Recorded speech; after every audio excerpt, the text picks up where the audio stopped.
What's going on, YouTube? Please help us out by liking this video and subscribing to the channel if you haven't already. We have Kokomo Friday up next.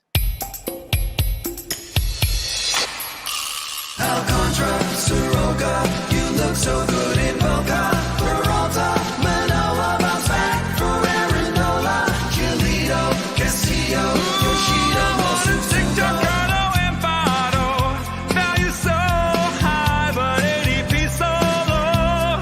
Frank Club's tips up kinda Joe. Now let's get on with the show.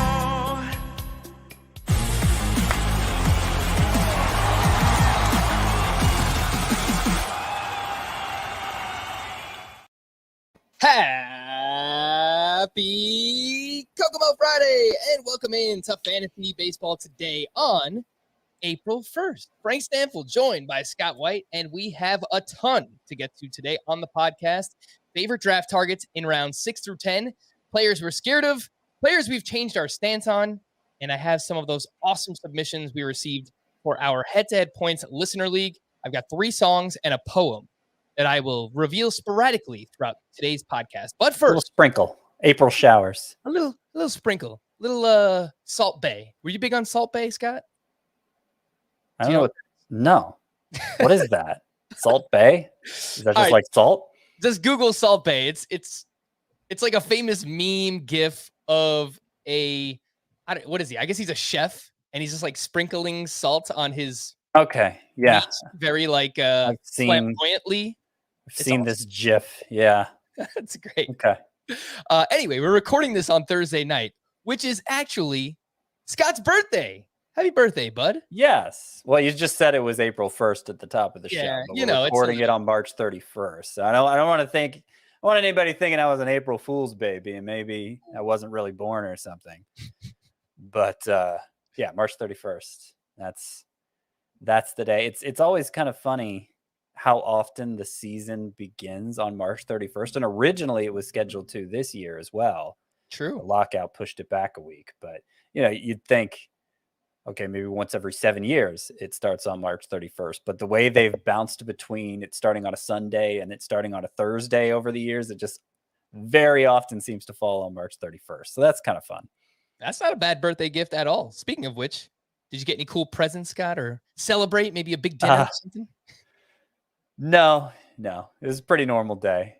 We'll Yeah. do a little something. I'll do a little something with the family this weekend, but it's the other thing about having a birthday in late March as a fantasy baseball writer is it's your busiest time of year and you Also really true. don't have the bandwidth to think about your birthday. So, yeah, it's nothing today. All right. Well, get to it for sure. Enjoy yourself, Scott. Have a nice weekend here. Enjoy that birthday. And for those drafting this weekend, if you need just a crash course in fantasy baseball, say that you didn't listen to anything this offseason, and today's the first podcast you're listening to.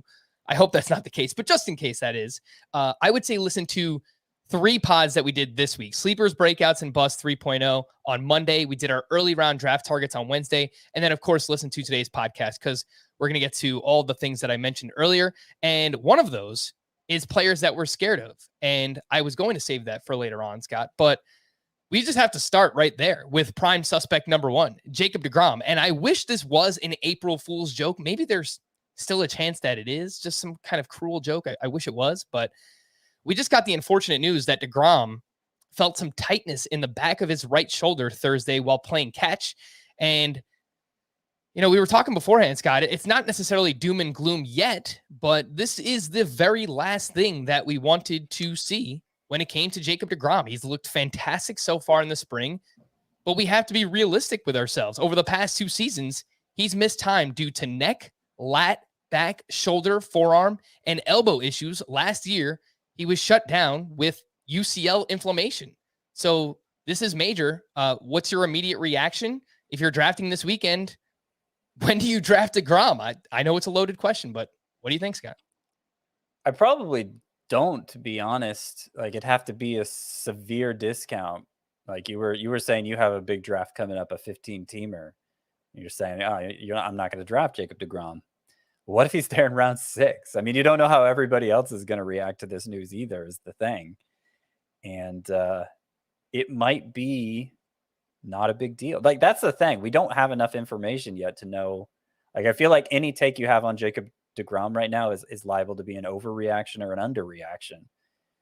And I mean, by the time people are listening to this, maybe more is going to be known. Right now, we just know he has soreness in the back of his shoulder.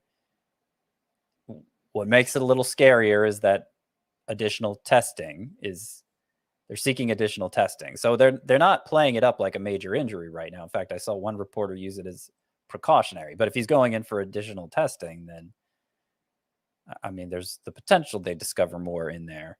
So I think I would how I'm going to adjust my rankings. I don't know. I don't know. I was always I'm always risk averse with early round picks, right? And before spring training started, before we saw him throwing, before he was named the opening day starter, I was thinking, okay, I ranked DeGrom like a late second rounder, but really don't want to be the one to take him there. And I never strongly considered it. He usually went somewhere in that vicinity, and I was happy to let him go to someone else. But then recently I came to the point where, okay, maybe I could draft Jacob DeGrom. I haven't yet, but I was starting to get a little less fearful of it. So I think I'm back where I started, but even a little more so. So round 3, I'm probably passing him up too, based on what we know now. Round 4, I may have to take the plunge. You know? It kind of depends how deep the league is. The shallower the league, the more you can justify gambling on DeGrom. I think that makes sense. So let's just say in your rankings, around like just behind Nola and Giolito. Does that sound right? Maybe SP 14 ahead of Charlie Morton? Yeah. Yeah, that probably sounds right. I don't know that I'm going to adjust my rankings because I always hate the idea of adjusting somebody one day only to move them right back the next day, you know? Right. But if I had to draft right this second, that's probably the range where I'd be willing to take DeGrom. Okay. And I was thinking even lower than that. And again, like we're reacting to this on the fly. We can wake up tomorrow morning, Friday morning, and they might say, all right, MRI came back clean. He's not going to start, but we'll see how he feels in a couple of days. We'll schedule like a bullpen session and we'll see how his body reacts to that. And I mean, that still kind of leaves some uncertainty, but I think that would probably be the best news at this point for Jacob DeGrom. So I was looking at like the Logan Webb, Freddie Peralta, Joe Musgrove range. Like if I'm doing a draft right now, that's probably around where I say, okay, the risk is worth the reward here, because the risk could be, he's opening the season on the IL. We just don't know right now. So that might be round 6. Yeah, it legitimately might. So yeah, I'm a little bit more, I've been scared about him the whole time. Like again, the segment we had, players were scared of, he was going to be my number 1 player. I have not drafted him at all. Even with how good he's looked in the spring, I've felt more optimistic, and I've expressed that on the podcast, but I still have not drafted him anywhere. I've done a lot of drafts since I've seen him pitching in spring, and I never feel the need to draft him. To me, there was just always too much risk, and now there's even more. So yeah, Jacob DeGrom, he's going to have to last pretty long for me to draft him this weekend, knowing what we know right now. Hopefully the news comes back a little bit better on him. Let's jump into our favorite draft targets here, Scott. And we did this the other day. We did rounds 1 through 5. Again, you can go back and listen to that or watch it on demand. But we're going to start here with rounds 6 through 10. So in round 6, we're looking at picks 61 through 72. Scott, I feel like we have the same name here, right? It's like the guy that we're always targeting in round 6. It's like, who's going to get to him first? I presume you're talking about Charlie Morton? That's right. Okay. Yeah. Yep. That's the one. Yeah, and his ADP's been rising. I updated my sleepers column, added a few names, sleepers 3.0 a couple days ago, added a few names, reworked some of the names that were already there. And I noticed my previous edition of sleepers had Charlie Morton going about 20 spots later on average than he's going now. So his ADP of 71, I imagine in more recent like over the last week or whatever. It's even higher than that to have corrected that much in the overall ADP. So I took him in round 4 in the podcast listeners league last night. Now that's a head-to-head points league, and these are for ADP, and obviously high-end pitchers go earlier and head-to-head points on average, but I don't think you can realistically expect it to get him in this range anymore if he's a priority for you. I think maybe round 5 of a 12-team league, even 5x5 scoring we're talking here, roto leagues, etc. That's probably when you're going to have to make a play for Charlie Morton. But of course, you got to consider who else is on the board. I've always had him ranked ahead of Kevin Gausman and Lance Lynn. I've always had him 14th in my Same. SP rankings. So before I would do things like take Gausman ahead of him because I knew I could get Morton a round or 2 later, even though I ranked Morton ahead of Gausman. And now it's just like, I just take Morton where I rank him. Yeah, and I think partially he's on the rise, Scott, because he looked good in his first spring start. He basically looked mid-season form. They let him go 4 2/3. He didn't allow a hit, 5 strikeouts to 1 walk. So that's what we needed to see. He's coming back from the fractured fibula, which he suffered in the World Series. So there was, a small sliver of doubt in the back of my mind where, I wanted to see how does he look. He's an older pitcher coming back from an injury. So he passed that test. He's on the rise. So if you want to secure that you get Charlie Morton, you might have to do it in the 5th round. But yeah, as we've said all off season, he's basically just undervalued because he's old. Over the past 4 years, since the start of 2017, I guess that's 5 years, 3.34 ERA, 1.13 whip, 862 strikeouts, over 732 innings pitched. Charlie Morton is awesome. Let's move into the 7th round. These are picks 73 through 84. Who is your target here in round 7? My target in that range is probably Frankie Montas is the one of this group I end up drafting the most. And I have him as a breakout pick for this year, mostly because I'm looking at the full season numbers compared to the numbers over his final 15 starts and saying, well, what if he can take what he did in his final 15 starts and do something close to that over a full season?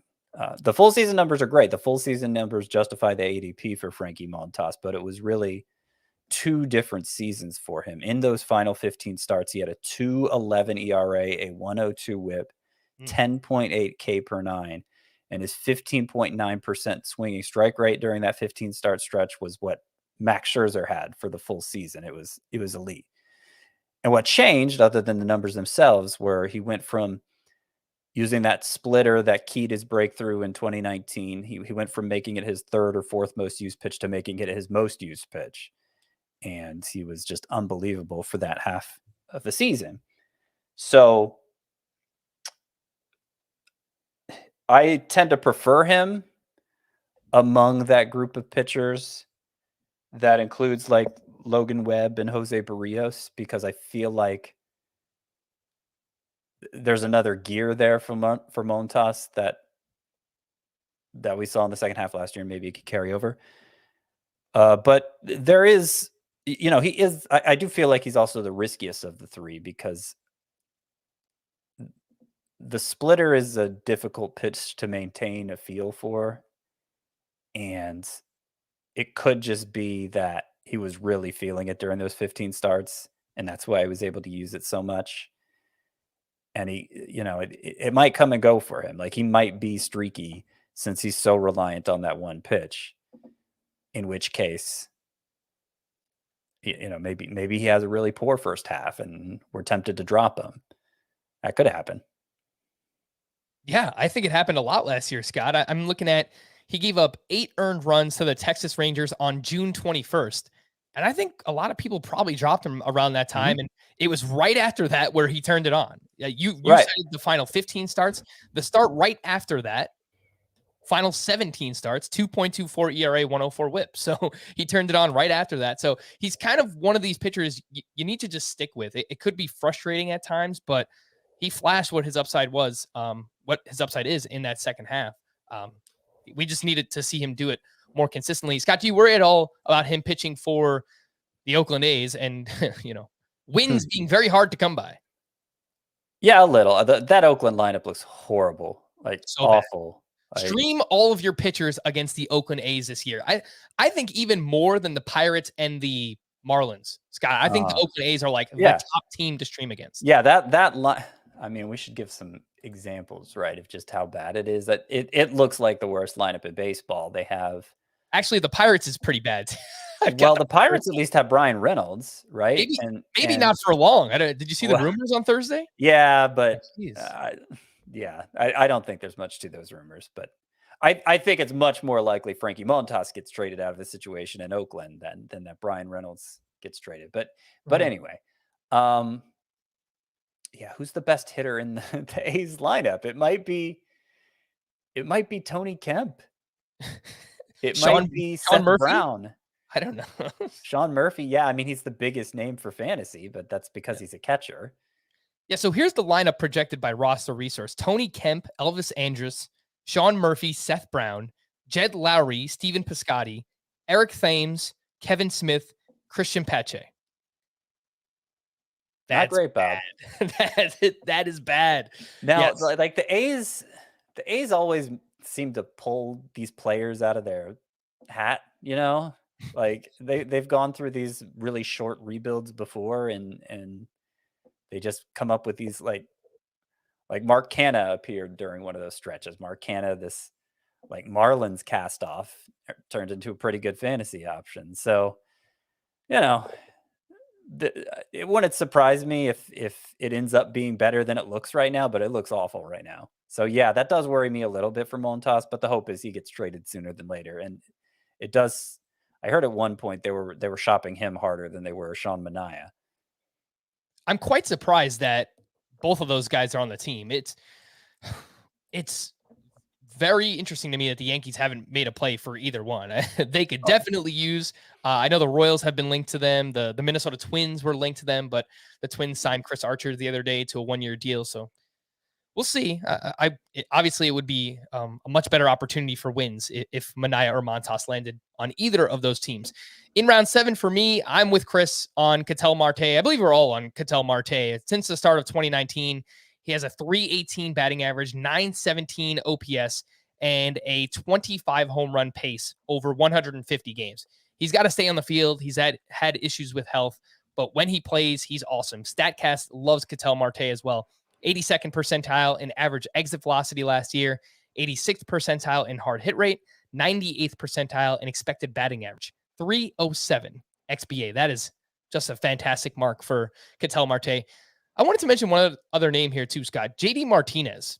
Last year, I know he was awesome in April, and then he was just kind of pedestrian the final 5 months. But if you look at his season as a whole, 286, 28 homers, 92 runs, 99 RBI, 41st overall player in Roto, and he averaged 3.2 fantasy points per game. You know, now the ADP is, he's going around pick 80, and he was the 41st player in Roto last year. So I think he's another one that's being undervalued because of his age. Ketel Marte, JD Martinez, do you find yourself drafting either or both? Yeah. Yeah, I find myself drafting a decent amount of both. Neither is a priority. I like Ketel Marte probably more in a general sense than I do JD Martinez. But, it just depends if the timing's right to take them. Neither one of them. A lot of times JD Martinez does slide even beyond his ADP, and so he ends up being the last in a group of outfielders that includes Schwarber and Giancarlo Stanton, Christian Yelich, Brian Reynolds. JD Martinez sticks around the longest of the group. Chances are I'm taking him, but they're not like he's not an intentional target of mine. All right, fair enough. Let's get to one of those listener league submissions. This is All the Home Runs. This is a song from Garrett Hoff, and it was sung to the tune of All the Small Things by Blink-182. Take it away. All the home runs, wall scrapes, big bombs, Scott, Chris, and Frank too. I'm a champ because of you. Always, I know, I'll listen to their show. Waivers, rankings, Kokomo, always say it ain't so. I love Connor Joe. I'm all in with Frank. Sliding into home run, home run, home run, home run, home run, home run, home run, home run, home run, home run, home run, home run, home run, home run, home run, home run, yeah. I really like the yow there at the end. That Yeah. was, so awesome submission there from our buddy Garrett Hoff. Again, he was in the listener league draft that we did yesterday here on the live stream. So got a few more songs coming your way throughout the rest of today's podcast. 8th round target. Scott, let's hit it here. Pick 85 through 96. Who is someone you find yourself drafting here? Probably Brian Reynolds the most. I think I'm higher on Brian Reynolds than the consensus. I think he's an amazing hitter. If he comes up short in anything, it's home runs. He hit 24 of those last year, and I'm not sure how realistic a 30 homer outcome is for him. He'll probably be in the low 20s again, but I think a very safe source for batting average. He managed, I think, about 190 combined runs in RBI, even in that bad Pirates lineup. It wouldn't surprise me if he stole more bases. He's actually much faster than his steals total would have you believe, but obviously you can't count on that. I just think he's a very stable,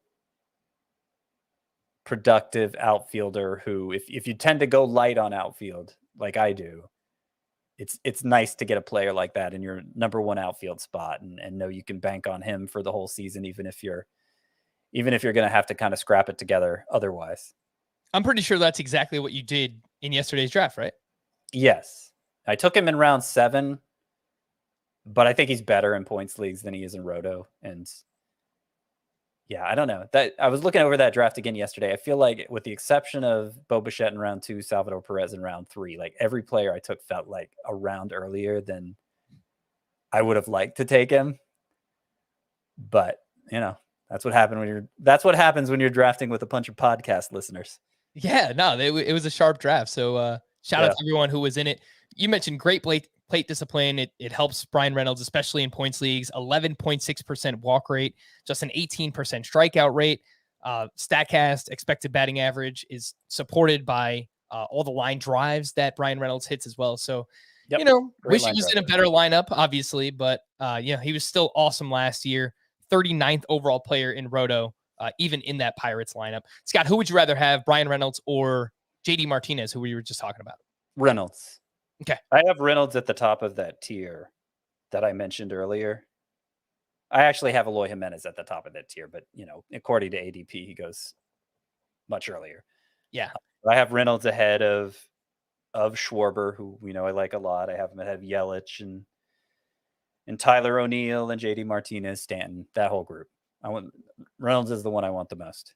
All right. 8th round target for me.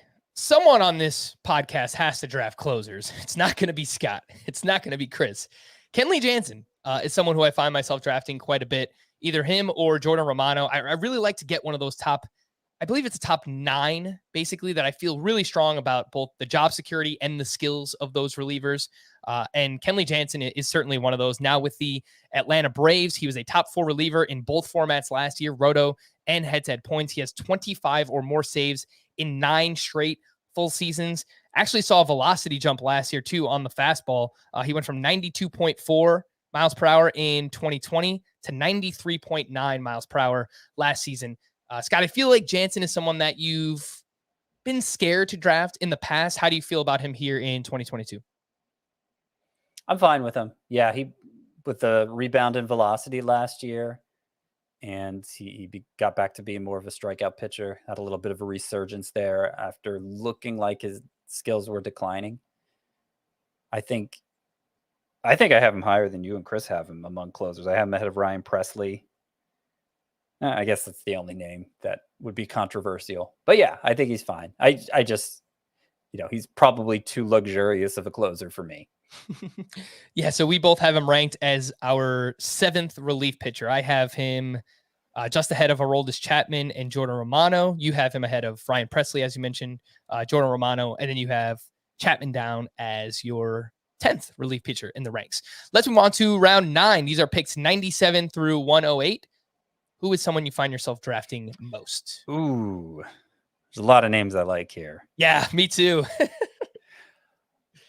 I would say the highest priority from this group for me is Justin Verlander. But like I was saying about Charlie Morton, I think what we've seen from Verlander this spring has alleviated people's concerns about his health, ones that I thought were overblown in the first place, which is why, thankfully, I have a lot of shares of Verlander already. But it's getting to be harder to draft him, and it's unlikely you're going to get him as late as 104, what his ADP says. So more realistically, Kyle Schwarber is the priority for me in this range. You pace out his at-bats last year because he missed some time with injury. You pace it out over the 155 games he played in 2019, and it comes out to 44 home runs and a career high in batting average as well. And these were the product of conscious changes that he made to his stance.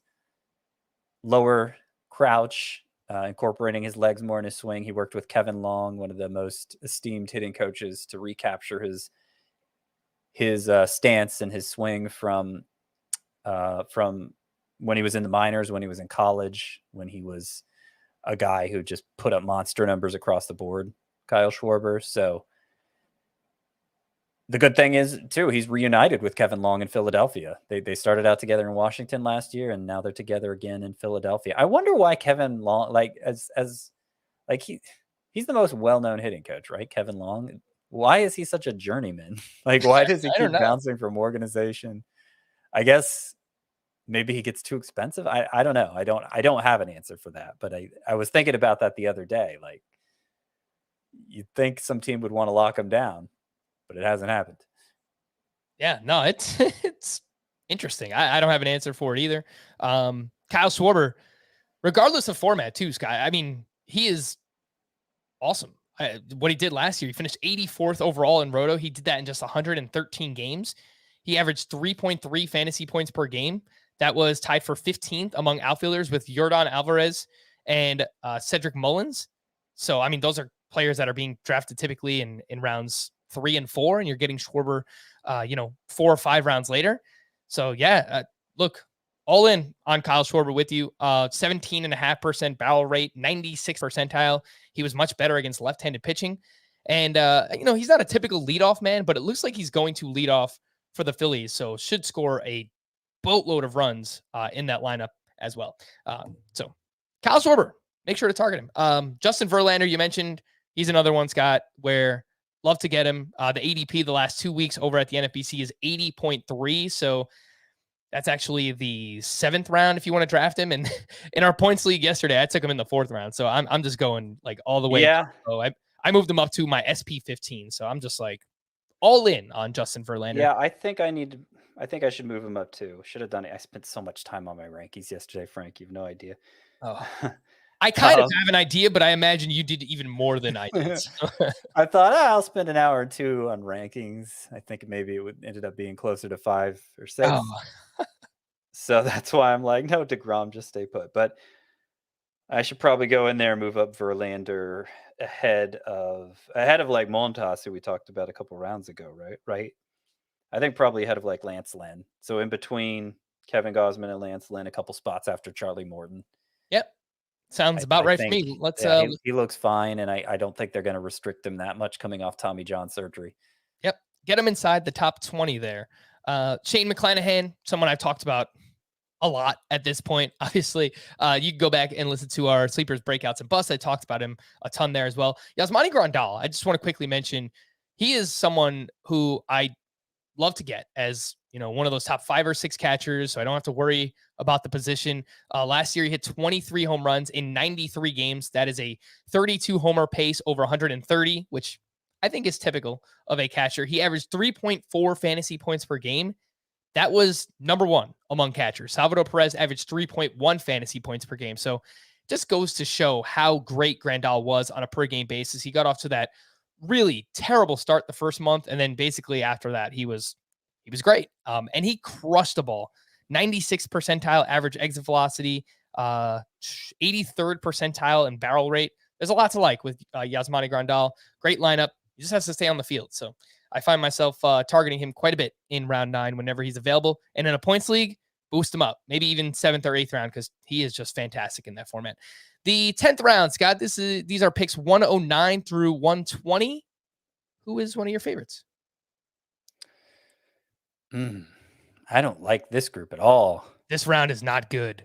Yeah, I'm probably hoping somebody spills over from earlier. Yeah. Either that or what I've noticed, Scott, is right after pick 120, that's where you start to see the profit pocket. So if there's nobody else I like in this range, I'll take a Reese Hoskins, a Joey Votto, a Josh Bell, somebody like that. Yeah. No, that makes sense. I think in last night's draft, I took Josh Bell in round 10. And he was the last of the second to last if we're counting Luke Voigt. He was the fourth of the 5 profit pocket first basemen, the ones whose values we like so much, drafted, and that was in round 10 of a points league where you'd think hitters would get pushed down. So, yeah, I'm with you there. I think maybe we're at a point in the ADP where ADP becomes less sticky. Yep. You know, I probably also, and he's not in this range of players. He's just outside of it. He's 125. Dalton Varsho. This is where I'd look to take him, who I like as a breakout candidate. Primary center fielder for the Diamondbacks, but catcher eligible, and really found his stroke over the last 60 games last season. His numbers looked a lot like they did in the minors. Batting average around 290, OPS near 900, and he's going to steal some bases. So that's a special type of catcher if he lives up to the potential. Yeah, I wanted to mention a catcher myself, Wilson Contreras. If I miss out on Yasmani Grandal, I will look for Wilson Contreras again. To me, he's the end of that tier. It's one of those top, basically 6 catchers this season, and I would love to get one of them. I think he's more of a high floor play than a ceiling play at this point. We kind of know who Wilson Contreras is. Batting average is not going to be great. He hits for power. Actually stole 5 bases last year as well. And I think he's going to see some time at DH. I think that's kind of an underrated aspect of his game now. Universal DH in the National League. The team signed Yan Gomes, so I think they want to get him some playing time. And whenever Contreras is not catching, I think there's a good chance that he will be the DH. 76 career plate appearances as a designated hitter. Contreras hitting 283 with a 954 OPS. I think it's going to help him. I like Wilson Contreras quite a bit. Before we hit the break, I want to remind everyone to send us your Listener League submissions this weekend for the 16-team head-to-head categories league that we're doing on Tuesday night, April 5th, 8 p.m. Eastern time will be the time for that draft. And again, this is, I'll announce the winners who is in that league on Monday's podcast. So send us your submissions over the weekend, fantasybaseball@cbsi.com.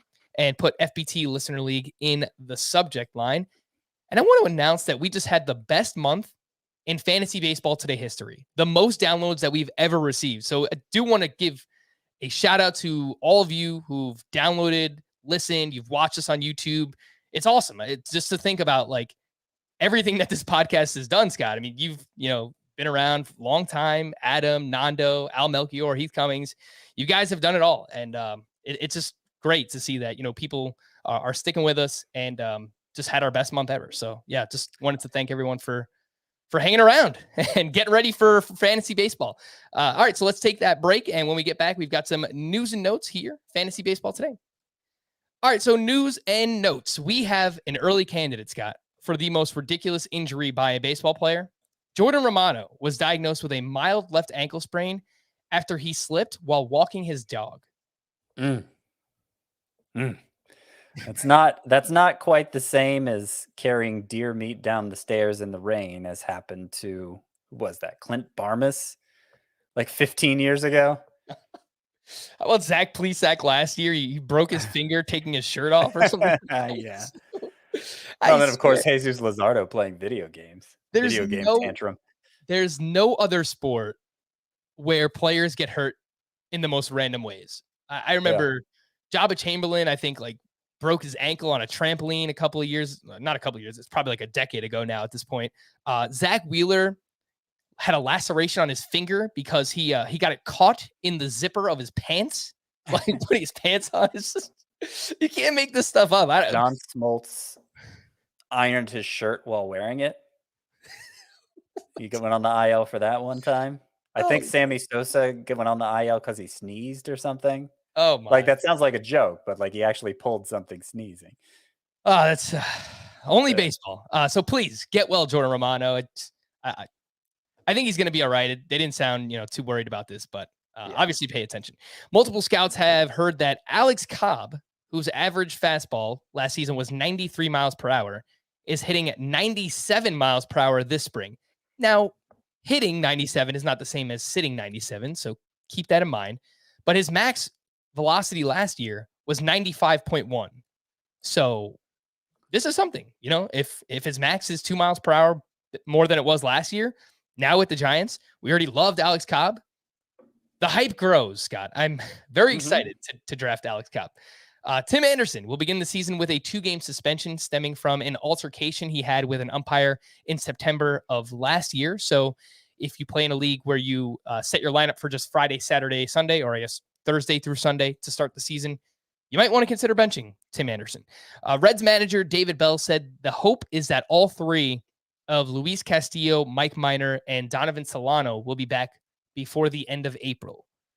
I don't know what that means for Hunter Green or Nick Lodolo if he manages to make the rotation, but I guess they'll have a good problem on their hands, assuming that those guys are pitching well. Yeah. No, it'll probably depend somewhat on the performance for Lodolo and Green. I mean, they're going to have to limit their innings at some point too. They're not going to be able to go from April through September. I don't think Lodolo even made it to 70 innings last year. Green had more like 120. I don't have the exact numbers ready, but that's going top of mind. That's where I think they were last year in the minors. I believe Hunter Green was 106 is what I saw yesterday, and Nick Lodolo 50 and 2/3. So I gave both of them too much credit. Yeah, they're going to need to have their innings limited. For sure. Before we get to some more news, let's get to another one of those listener submission songs that we got. And this one, admittedly, it's an awesome song. I had to look up where it was from because, of course, I haven't seen anything. I know about like a handful of things. One of them is fantasy baseball, thankfully. But yeah, this song is a cover from the movie Encanto and the song We Don't Talk About Bruno, but it's actually We Don't Talk About Soto by Scott Wolf, the other Scott W. Take it away. We don't talk about Soto, no, no, no. We don't talk about Soto. But it was my big draft day. I was getting ready and there wasn't a flaw in my ranks. No flaws allowed in my ranks. Soto, he pops up in my queue. Is my opponent drafting him or am I? He better not snipe me. Soto's got that OBP. I love a good walk rate. Projected well by ATC. Ariel, you are great. Did my rival really steal him from me? I'm still in the league, but anyway. We don't talk about Soto. No, no, no. We don't talk about Soto.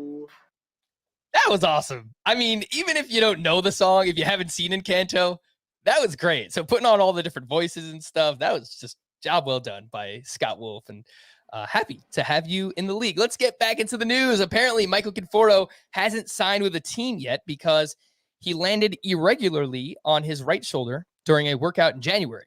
He wanted to be 100% before resuming contract negotiations. So it doesn't seem like he will sign with a team before this season at this point. But we'll see. I mean, I still think he's a valuable player, Scott. So I find it kind of weird that he hasn't. But. Yeah. Wouldn't you rather be paid to recover than not?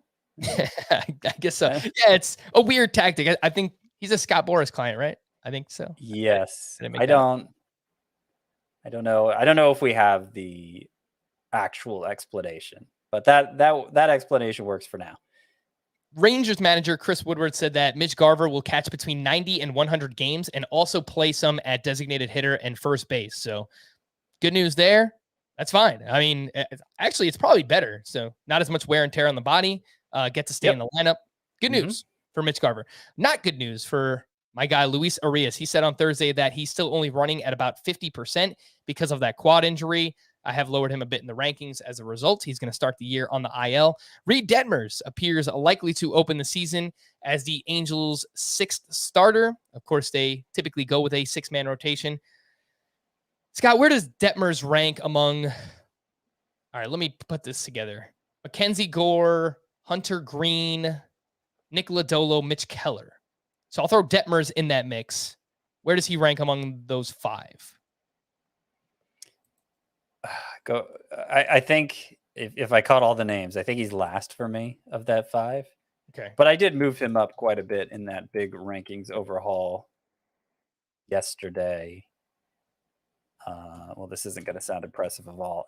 Oh, well, you know what? I have him the highest of the 3 of us. So there, I have him 81st at starting pitcher, Reed Detmers.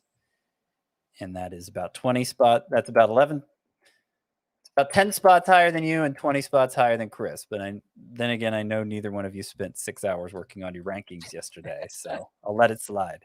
Yes, I did move up that entire group of prospects, and I kind of have them in a cluster, which I've ranked Mitch Keller, Hunter Green, Matt Brash, Mackenzie Gore, Reed Detmers, and then Nick Lodolo. And it's partially a combination of skill, but also just ranking Lodolo last because I don't know if he's in the rotation yet.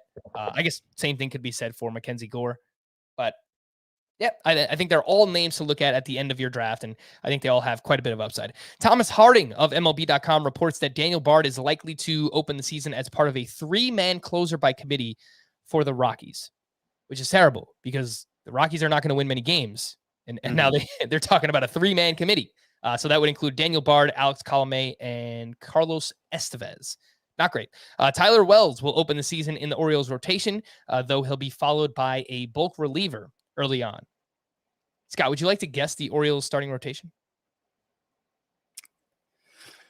I think what's that guy's name? Bruce Zimmerman. Is he in there? Oh yeah, he's in there. Bruce Zimmerman. Can't forget about Bruce. Obviously Tyler Wells. That's right. Oh gosh. I don't think Dean Kramer's in there, right? I don't know. You're missing a big one here. JMB. John Means. Oh, John Means, of course. He's up top. They've got Jordan Lyles, and the latest on roster resource has Keegan Aiken in there, though I've seen Zach Lowther was there for most of the offseason. So maybe something happened with Zach Lowther, but there you go. Baltimore Orioles 2022. Rangers prospect Jack Leiter will bypass rookie and A-ball. He will start his minor league career at Double-A. Scott, do you think that means that we could see Jack Leiter this season? Yeah, there's a chance. Okay. I'd bet against it, but there's a chance. I'm saying there's a chance. Some other popular prospects were in the news. They were optioned back to AAA on Thursday. Jose Miranda, Edward Cabrera, Alec Thomas, Josh Lowe, and Juan Yepez. Scott, of that group of 5, Miranda. Are there any worth stashing? Miranda. Yeah. Yeah. I mean, if for no other reason than because he's eligible at third base, but like just look at what he did between AA and AAA last year. And there's no reason why he should really have to go back to AAA, except maybe to work on defense or because they don't really have a way for him to play every day yet. But there will be an opportunity that arises at some point sooner than later. I imagine they'll turn to Miranda pretty quickly. Yeah, Gio Urshela is having a brutal spring. He's, this might not matter to them at all, but he's 2 for 21 with 4 strikeouts to 1 walk. He's batting .095. I don't know how invested in Gio Urshela they are. He, came over in the Josh Donaldson trade, but if he struggles all of April, that could lead to an opening for Jose Miranda. And his cousin wrote, we don't talk about Bruno. So we're getting a lot of Miranda references in here. Oh, look at that. Today. Yeah. Nice. Good stuff, Scotty. A few other spring training performances I wanted to mention from Thursday. Blake Snell made his spring debut. He allowed 3 runs. 2 of those were earned and 4 walks over 1 1/3 innings pitched. His fastball velo was fine. His slider velocity was down 2.5 miles per hour. And he threw, I believe it was 4 changeups out of it was like 50 or 60 pitches. So He didn't use the changeup much last year when he was at his best. He completely ditched the changeup and he just went fastball slider heavy. So that's the hope that he goes back to that. Yeah. I don't feel very comfortable with him. He was one that I moved down. At one point, I had him ahead of I think I had him ahead of Justin Verlander originally, but now he's behind like Pablo Lopez for me, and also behind, like Alek Manoah, Dylan Cease, Shane McClanahan, that upsidey group. Yep. Yeah, I just, you definitely see a lot of downside for Blake Snell, even though the opposite side of the coin looks pretty strong.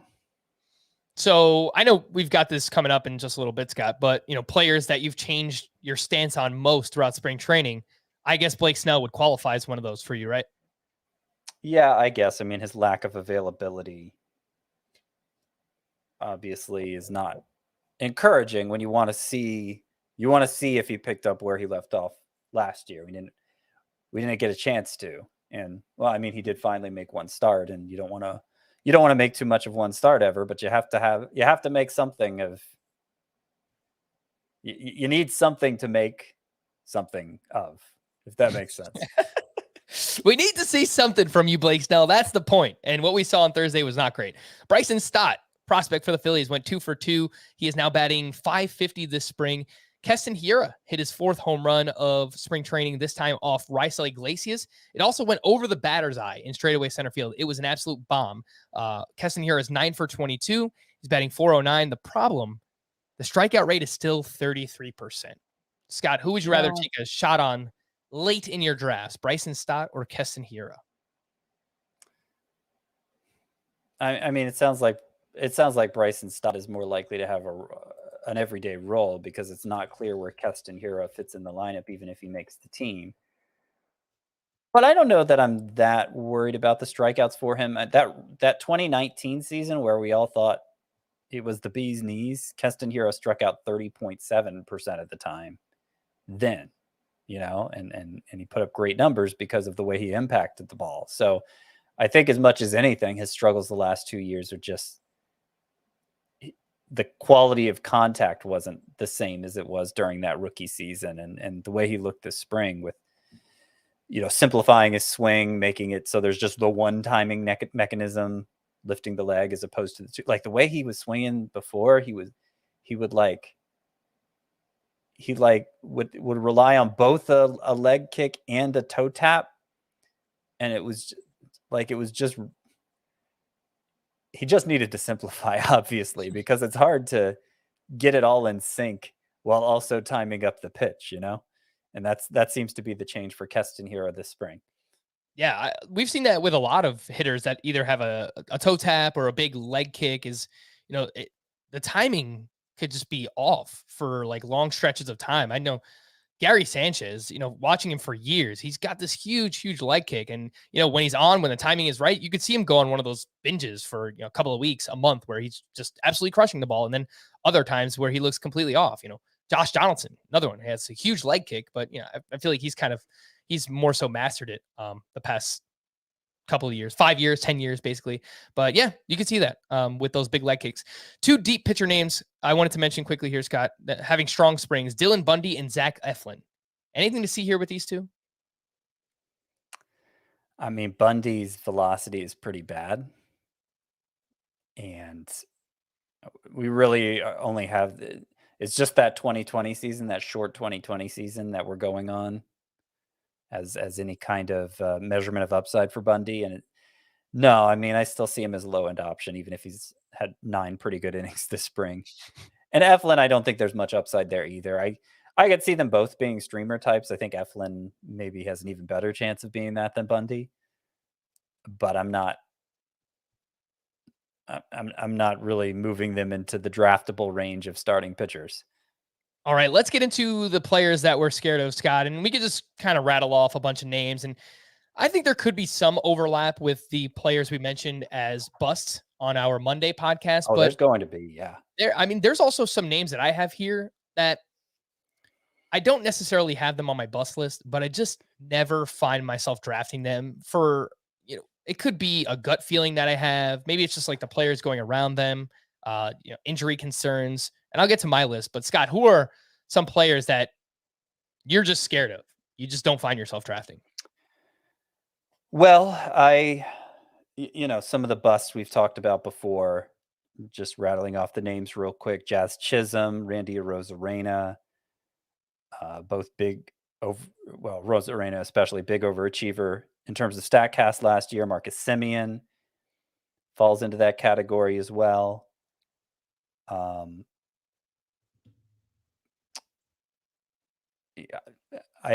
don't know that. Like I feel like he goes too late for me to say I'm scared to draft him, but Ryan Mountcastle, of course, is my biggest bust candidate of all. So I don't ever see much reason to draft him. But kind of more along the lines of what you're talking about, where it's just like this feeling that I'm not sure. I'm not sure that the upside is worth. I don't know. I just have a bad feeling or whatever. Like, I'm not willing to call them a bust, but I can see downside there that maybe makes it so the upside isn't worth it to me. And so Tyler O'Neill would fit into that category. Like, I think if he can keep doing what he did last year, it's legit. It's not like he overachieved, but I'm just always scared of that player who strikes out more than 30% of the time, unless he's shown he can repeat it over and over again. And it's just 1 year for O'Neill. Byron Buxton, of course, with the injury risk, scared of him. Not saying I want to draft him. There's a ton of upside there, but I'm always a little scared too, and I rarely do because of that. Got a bad feeling about Mitch Haniger. What? Yeah, I do. Oh, really? I didn't know that. Now, sometimes he ends up being like going so far after Giancarlo Stanton, like 3 or 4 rounds after Giancarlo Stanton. Like he's just still there. And okay, I mean, I'm not going to pass up obvious value. So maybe others are scared of him too, but there wasn't a lot there other than the home runs. And obviously he plays in a big park that's not really suited for home runs. So it just makes me a little nervous. Okay. Cody Bellinger, obviously. I mean, the guy struck out in 3/4 of his at bats this spring or whatever, and it's just been a mechanical mess. So he got added to bust 3.0. And I'm to the point with him. Originally, I had him and Yelich back to back, Bellinger actually ahead. But now I think they're probably like 30 spots apart in my overall rankings. And I'm trying to rank Bellinger at a point where I don't have to worry about drafting him, basically, because the odds seem pretty long at this point. I know the Dodgers are putting on a brave face and saying, just give it time. I saw Dave Roberts today was saying, I think he's finally settled on something. Great. Who knows what that something is, but yeah, it's just been one thing after another with him. Like he keeps getting in his own way with these mechanical tweaks and messing up his shoulder, celebrating a home run in the playoffs 2 years ago and needing surgery. Yeah, definitely scared of Bellinger. It could just be that he's not the same since then, Scott. I mean, that was a significant injury. I mean, he had to have surgery on his shoulder. That's but it wasn't. I mean, we've seen plenty of hitters come back from that too. I think it just his mechanics. That was like it started at the beginning of that year when he was coming off the MVP season, and hey, I've changed my hitting mechanics. And he talked about like it was like a week before opening day, remember? And we were like, what? Yeah. I think it actually started in the second half of his MVP campaign. It was, you look at his like month by month OPS that season, and it just like gradually went down and down and down. Yes, that did, but that was the reason he changed his mechanics. He showed up saying, I didn't like the way the second half went. So right. Forget that it was MVP production overall. Yeah. No, that's 17 strikeouts and 28 plate appearances so far this spring, by the way. That is a 61% strikeout rate. So, okay. I overestimated. I just but wanted yeah, to put it's a the really numbers bad to it. strikeout rate. I wanted to put the numbers to it, Scott, because I Yeah. mean, it's bad no matter what. It sounds like it got a little better today. Did he strike out only once today? Is that what happened? I think that is what happened. Yep. Okay. Yeah. No, probably not drafting Bellinger. Blake Snell, who we mentioned, I went from being kind of excited to drafting him to being pretty scared. I still think there's justification to it if you don't feel like you have enough strikeouts already at that point in the draft. Like his strikeout potential is so high. Particularly after like Dylan Cease is already gone and you're looking at Blake Snell or Chris Bassett or Ranger Suarez or somebody like that. And it's like, oh, well, I need to make up ground in strikeouts. Let's roll the dice on Blake Snell. But it very much feels like a roll of the dice now. And Luis Castillo is another name I've highlighted here. I really don't have any interest. I mean, obviously, that he hasn't been healthy for spring training hasn't helped. It's not a serious injury, but he won't be ready to go for the start of the year. So that doesn't help. But I also think we're to the point now where we have to accept a high whip with him. We've seen that enough over the years that him being a ground ball pitcher, it seems like it's some of those ground balls more than we'd like sneak through. And the control hasn't been great either. And the Reds look pretty awful. So I'm not sure. He might be a net negative in terms of both whip and wins, in which case I might just rather have Chris Bassett, Oh yeah, I've lowered Luis Castillo below Chris Bassett in my ranks. So I was already pretty nervous about Castillo before the injury, and yeah, I'm out as well. A few players that I'm scared of. Yeah, I'll mention a few that are on the bust list that I'm like legitimately scared of. Aroldis Chapman for the sticky substance in the second half. I know, Scott, you've referenced like the strikeout rate was still pretty good for him, but the walks were massive. It seems like he had no idea, even more so than usual, where the ball was going. So I do worry about that for Chapman, and there's already enough to worry about with closers. I just don't want to get involved there. Cedric Mullins, maybe it's just like a psychological thing that he was going so late last year. He was even, likely picked up as a free agent in a lot of fantasy leagues, where now you have to use a third or fourth round pick on him. I just cannot bring myself to do it. Came back down to earth a little bit in the second half last year. The StatCast numbers say that, he overperformed last season, plays for the Orioles. I'm just, nope, washing my hands. I'm out on Chapman and Cedric Mullins. Shane Bieber, I have not drafted a single time this offseason. No mock draft, no real draft. I just can't bring myself to do it. The pitchers that are going around him, I know Shane Bieber is way more proven than someone like Sandy Alcantara. Maybe this will wind up being a fault in my own logic, but coming off the shoulder injury last year, the fact that we've only seen him one time so far this spring and gave up like 2 home runs, he gives up a lot of hard contact too. So even if he's healthy, you kind of have to worry about that too. Cleveland's not a great team. Yeah.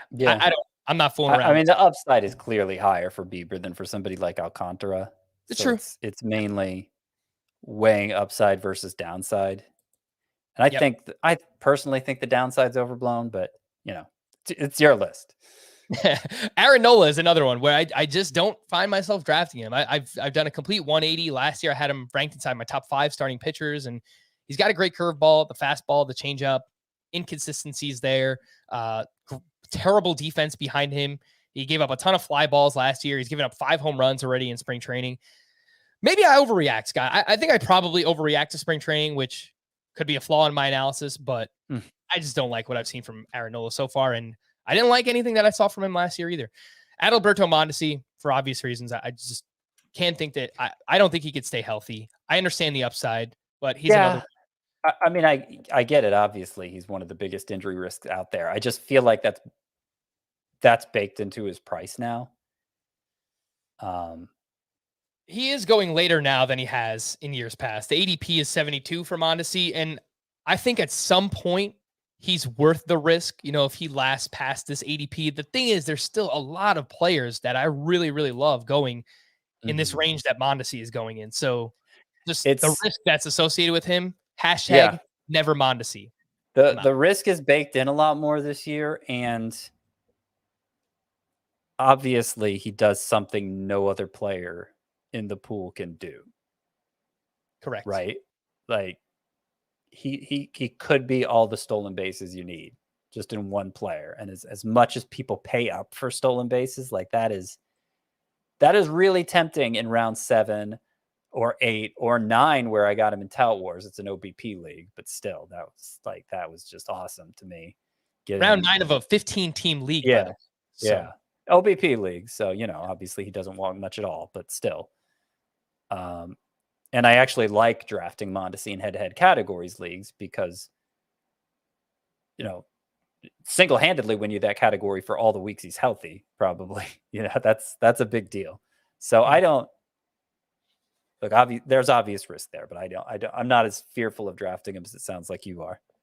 I think the fact that he gives you as many steals as he does, Scott, actually plays against him as well, just from a lineup construction standpoint, because if you draft him in a roto league and you're depending on him to give you, let's say, 30 steals, just 30. I mean, you're probably expecting that to be a huge portion of your steal total. And then maybe you don't draft as many steals after that. If he gets hurt, that completely sinks you in that category. Well, that's kind of what I'm saying, where I feel like where he's going now, that's not as much of a concern. Like years past, he goes in round 3, round 4. Yeah, I mean, that's totally true. But by the time you get to round 7, let's say he slides a little beyond ADP, which often happens. ADP has him going the last pick of round 6 in a 12-team league. But let's say it's round 7 or 8. Like if you don't have steals at that point, there's not much you can do about it, right? Like you take the shot on Adalberto Mondesi, and maybe you still get a few like Robbie Grossman's, Nicky Lopez's, which you might be inclined to do anyway. But I think I feel like that specific concern is also lessened by his ADP this year. I want to mention one other steal source too that I have not drafted at all this offseason. I know a lot of people are excited to take him because of his steal potential, but Tommy Edman, they're talking about batting him 7th now in the Cardinals lineup. Dylan Carlson is a legitimate contender to lead off for this team. And all of a sudden, if Edman is not leading off ahead of guys like Arenado and Paul Goldschmidt, what do the counting stats look like for him? Is he going to run as much? He's having a brutal spring as well. He's 1 for 20 so far, and he's being outplayed by Dylan Carlson. So I think he would take a huge hit. I think he was overvalued anyway, even before this news. So Tommy Edman, another one I just don't find myself drafting at all. Yeah, no, that's a good one. Yeah. All right, Scott. Unless you have another player you want to mention. Yeah, I thought of a couple more. I'm a little scared of Bregman and Rendon. I'm not super confident drafting either as a bounce back at third base, which is why I usually don't talk about them in the same category of Austin Riley and Nolan Arenado. Bregman, because the plate discipline's so good, I do include him in that group in points leagues, but they're both middling exit velocity guys. And I know they're both missed a lot of time with injury, but because those middling exit velocity guys seem to be the ones whose home run output suffered most. And then if you do project out the number they hit last year over a full season, it comes out to only like 21, I believe it is, for Bregman, and only 16 for Anthony Rendon. That's projecting over a full season. And that's not very good, right? It's not very good. And maybe they were just off because they were battling injuries, but I'm a little nervous about it. I'm not calling them busts, but that's not what we're doing here. I'm just a little scared of them. All right, let's quickly wrap up here, Scott. Players that you've changed your stance on throughout spring. I mean, there's things that are obviously circumstances that are changing and things that are happening that can obviously change how we feel about a player. And I think that we've referenced this multiple times in the offseason. Like there was a lot of information that we were waiting on that we didn't know how to like rank players or how to value a certain player. And obviously Carlos Rodon is like the top of mind, where I wrote him up in my bust, I think 2.0. And this was when we were still in the lockout. Didn't know if he was healthy. Didn't know what to expect at all. And now he's throwing 98. He gets the contract from the Giants, 2 years, $44 million, great organization. And I moved him way up my rankings, and he's someone I actually don't mind drafting now. So he's someone that comes to mind. Anyone for you that you've kind of changed your stance on? Yeah, I got Rodon ahead of you, Darvish now, so I'm with you on that one. I kept him in bust 3.0, but I feel a little better about Max Muncy. I moved him up a tier in my tiers 4.0, which is going to come out soon. Muncy's a tier higher, and there doesn't seem to have been any limitations this spring. He's playing the field. The UCL damage was in his non-throwing elbow, which I think helps, but also you have DH spot available this year for the Dodgers, and I imagine he's going to see a lot of time there. The numbers this spring haven't been great, and you still wonder if he's going to be as productive with that elbow in the state it's in. So I wish, like, if he was crushing it this spring, then, I could totally get behind him. But there is still that doubt that, is this really going to work all season long? But I do feel a little bit better about Max Muncy. Trying to think if there's, I'm sure there are other names, but I have a few, Scott, that I'll rattle okay, off. go ahead. Maybe you'll think of some, but for obvious reasons, right? Like Luke Voigt, I said if he was traded, that I would completely change my ranking and my stance on him. And there you go. He was traded from the Yankees to the Padres. Well, I mean, you could do that. Like I could do that with Nick Castellanos and Chris Bryant. I had to move them both out of my busts column because they ended up in about as favorable spot as they could end up in. Trevor Story to an extent too. Not that he was in my bust column, but really favorable landing for him. No, Story is a great one too, because I was just kind of blah on Story. He wasn't a target. If he fell to the right point in the draft, okay, maybe I'll take him. Now he is someone who I target, and he's someone that I like to draft. So Trevor Story's a good one. I mentioned Voigt. I moved him inside my top 130.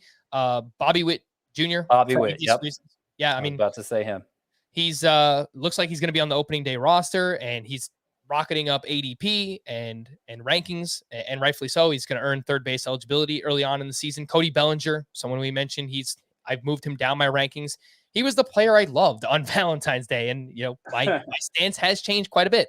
Oh, I just drafted him in the points league, but I think he lasted until around pick 120 or something like that. So at that point, I was willing to invest. Andrew Kittredge, it's just an infatuation. Apparently, you called it love, Frank, but yeah, you were a fool in love. Andrew Kittredge, someone I wanted to mention. Pete Fairbanks dealing with the injury. I think there's a real chance that Kittredge is just the closer for the Rays on a great team, and he's got great stuff. Strikeouts, ratios were great last year as well. So I've moved Kittredge up, and then Craig Kimbrell is someone who I've moved way down. We were expecting him to get traded. That hasn't happened. I don't know what's happening here. I think he's owed $16 million this year. Maybe they're having trouble finding another team to take that on, or maybe they're asking for too much. But as of now, it looks like Craig Kimbrell is going to start the year on the White Sox, and that really offers us nothing for fantasy. If you play in a saves plus hold league, sure, you could draft Craig Kimbrell, but in your traditional 5x5 with saves, Craig Kimbrell gives you next to nothing. So I've moved him way down. Yeah. I mean, Marcell Ozuna's been continually moving up as it became clearer and clearer that he's going to be a regular part of the Braves lineup. He was the number one outfielder in fantasy in 2020. So I actually have him ahead of Jesse Winker, who of course lost value with that move from Cincinnati to Seattle. I mean, if you want to get into closers, Matt Barnes, you mentioned Andrew Kittredge, and I think that's a good one, but Matt Barnes, I kept holding out in the belief that the Red Sox would bring in somebody else to serve as their closer, but since they didn't, and since Garrett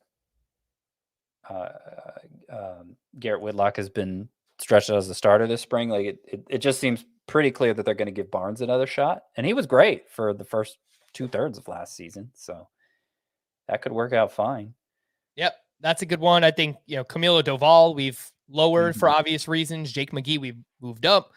Joe Barlow, there was a report, Scott, you mentioned on yesterday's podcast that the Rangers don't necessarily want to use him as their closer. So I think Joe Barlow is someone that we have to downgrade. I mean, this is all stuff that's pretty typical because, when it comes to closers, we're getting a bunch of information every day. But yeah. And you mentioned like Bobby Witt. Other prospects have been rapidly rising as well. The Tigers duo of Spencer Torkelson and Riley Green, since it looks like they're going to be on the opening day roster. Not official, but it looks like it. Julio Rodriguez of the Mariners seems to have a good chance of breaking with the team. Mackenzie Gore may or may not, but he looks fixed after losing. He just totally lost his mechanics last year and was completely left off a lot of top 100 lists a couple months ago, but he looks right again. Jesus Luzardo's looked great. Mitch Keller with that big velocity jump. Carlos Carrasco, I feel like, has been a big riser for me, even though the results haven't been good when he's pitched this spring. Just the knowing that he had those loose bodies he was pitching with in his elbow last year and couldn't straighten it all the way kind of makes sense the way things played out for him. So he's distanced himself from the other two in that forgotten ace trio, Kyle Hendricks and Zach Greinke. All right. Yeah, he's moved way up the rankings for me as well. I think he's inside of my top 60 starting pitchers at this point. Velocity has looked good. I was watching him the other night. Again, the results not so great. Yordan Alvarez hit a home run off of him. Man, that swing is just so effortless to when I saw it happen. But the velo and the health has been very good for Carlos Carrasco. All right, Scott, I think we got to a bunch of names, a bunch of just information on today's podcast. Let's wrap up with this poem that we received from Mary Wilkes, who is also in one of our listener leagues here. And I don't know that I will be good at reading poetry, but I will try my best. Hooray, hooray, fantasy baseball today. They brought home the gold. They went all the way with takes that are hot and takes that are bold. You should listen a lot if fantasy baseball you play. There's FBT and then there's the rest. Many great baseball pods, but these guys are the best. Tune into the show and your knowledge will grow. They pass every test because the answers they know. He's got fantasy superpowers. His name is Chris Towers. Nobody works harder and no one is smarter. I can listen to his wisdom for hours and hours. Who's always right? So brilliant and bright. What do I hear that comes to my ear? Is it a bird or is it a plane? Or is it the word of one Michael Caine? No, it's Scott White. There's nothing to fear, but each day and each night, there's so much to gain from his perfect insight. And the host with the most, a man with a plan. He would never boast, even though he can. He's witty and funny, and his name is Frank. When he speaks, it's like the money you can take to the bank. What more can I say? It's easy to see. Just listen for free. You don't have to pay. Hooray, hooray, fantasy baseball today. I thought it was great. I really like that, Scott. It was. Yeah, kind of like the rhythm of it kind of reminded me of like Dr. Seuss, not necessarily the rhyming scheme, but yeah, kind of had that rhythm to it. I definitely do not have any type of poetry skill. I never have, likely never will, but that was awesome. I really enjoyed reading that when it came in, and that's why Mary wound up in one of the listener leagues. All right, we're going to wrap up the show now for real. We're going to end with Joel Wood's rendition of Kokomo Friday. So we're going to wrap here, and then I'll just play that song to take us out, and everyone can enjoy it. For Scott, I am Frank. Thank you all for listening and watching Fantasy Baseball today. We will talk to you again on Monday. Bye-bye. Scott White tends to be intentionally unintentional about his speed. Can't tell if it's mania or it's just Sean Murphy. Let's draft Hunter Renfroe and the forgotten ace trio. Aside from Carrasco, they do without Velo. Alcantara, Soroka, you look so good in Mocha. Peralta, Manoa, bounce back for Avanola. Giolito, Castillo, I wanna take on Carlo and Baldo. Value so high, but ADP so low. Frank loves kinda Joe. Now let's get on with the show.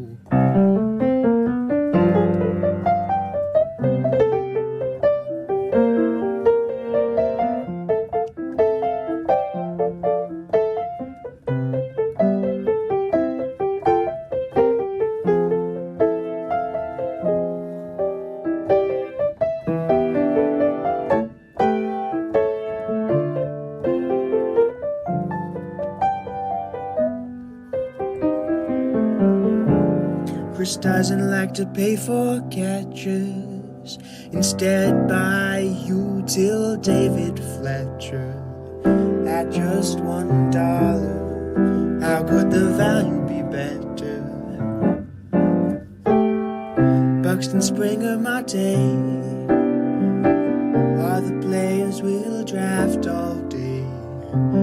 Take the bet that they can stay healthy and avoid injury. Alcantara, Soroka, you look so good in Mocha. Peralta, Manoa, bounce back for Aaronola. Giolito, Castillo, I wanna take Giancarlo and Valdo. Value so high, but ADP so low. Frank loves him, kinda Joe. Let's get on with the Domingo Santana. I wanna have you. Tanaka's Fakakta, Jad like Michael Walker, Polanco and Franco. They're gonna help you get into first place. Check batted ball data and swing and strike rates. Raisins are shriveled grapes. Use Adams happy he plays.